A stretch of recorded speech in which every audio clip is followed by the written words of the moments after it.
Alright, so any Halo fans that don't own an Xbox or just don't simply like the Xbox probably heard about Eldewrito. Basically, it started off as a Russian free-to-play version of Halo between 343 and Saber Interactive, and it ended up getting canceled. And it was just a way to try and bring Halo to Russia, I guess. So naturally, the community came together and modded it. So they, essentially fixed it up, patched everything up, and released servers and this and that so people could play it online still, completely free. Eldewrito has been out for a number of years now, and just recently you probably heard they released a huge update, 0.6. This garnered a lot of attention, and I guess that wasn't necessarily the best thing because Microsoft got word of it, and they probably already knew about it, but maybe because it had become so popular they had to actually do something about it now. So basically, because it's their intellectual property, they kind of have to take action. Otherwise, if someone was to make money off it down the road, they wouldn't be able to say that they had tried to stop them. They would have been complacent, I guess. So maybe it would have affected the legal outcome negatively in their favor.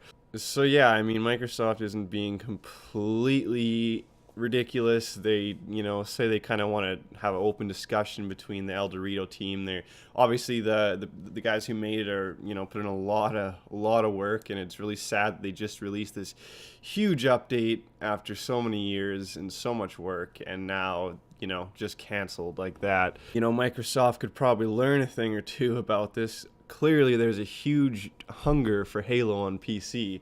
There was Halo 1 on PC. People are still playing it today, and you can actually go and you can get it for free still. It takes an easy Google search. You can basically use any CD key because they didn't, verify the CD keys online, so one works for all of them, basically. So that's really easy to get, and then Halo Custom Edition as well is free, and you should definitely check that out. There's like hundreds or thousands of new maps, I think a new campaign, some new, single-player missions and things like that. Tons of multiplayer stuff, though. Really cool. And if you do own an Xbox, they're actually talking about bringing some of those Halo Custom Edition maps to the Master Chief Collection.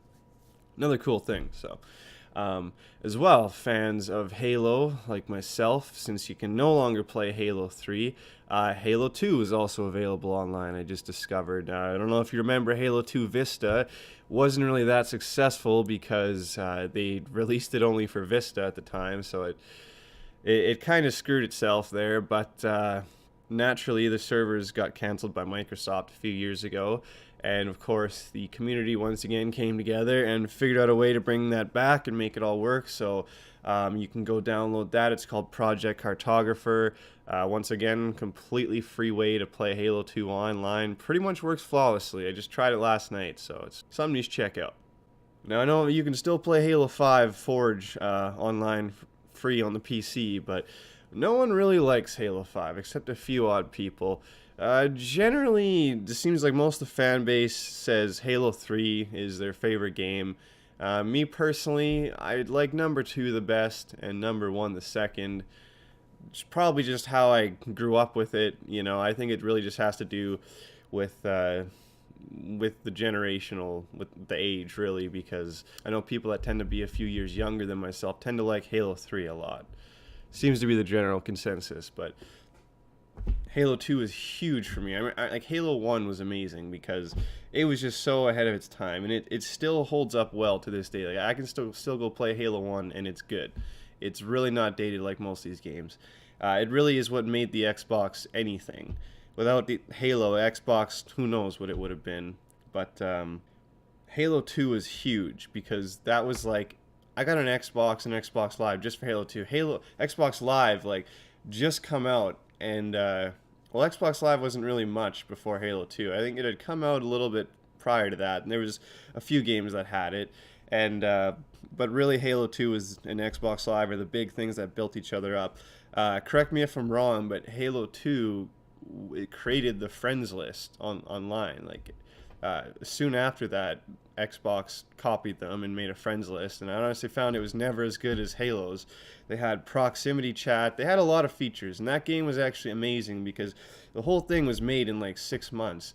They basically had screwed themselves with the E3 demo. None of that stuff they had made was compatible with the Xbox, and so they kind of had to hack and piece together Halo 2, you know, just rush it in the last 6 months. That's why so many features were left out, but still, it was such a huge game. And the community at that time, you know, everyone had a headset. There was still the odd squeaker and the trolls, but really, it was so different.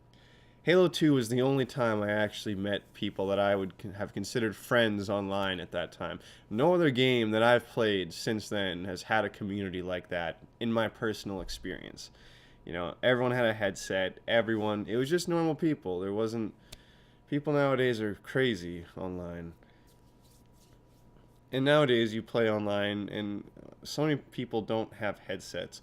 Especially if you play on a console, at least on PC you can chat. And I mean, I feel like more people on PC use their headsets, but on console it feels like no one does. And I could be wrong, but I'm pretty sure at that time Xbox Live was packaged with a headset. So that would make some sense. And nowadays you just buy like the card or you buy it on your Xbox or whatever, so it kind of changed things up a bit. But anyway, guys, let me know what you think about Microsoft taking legal action against Eldewrito.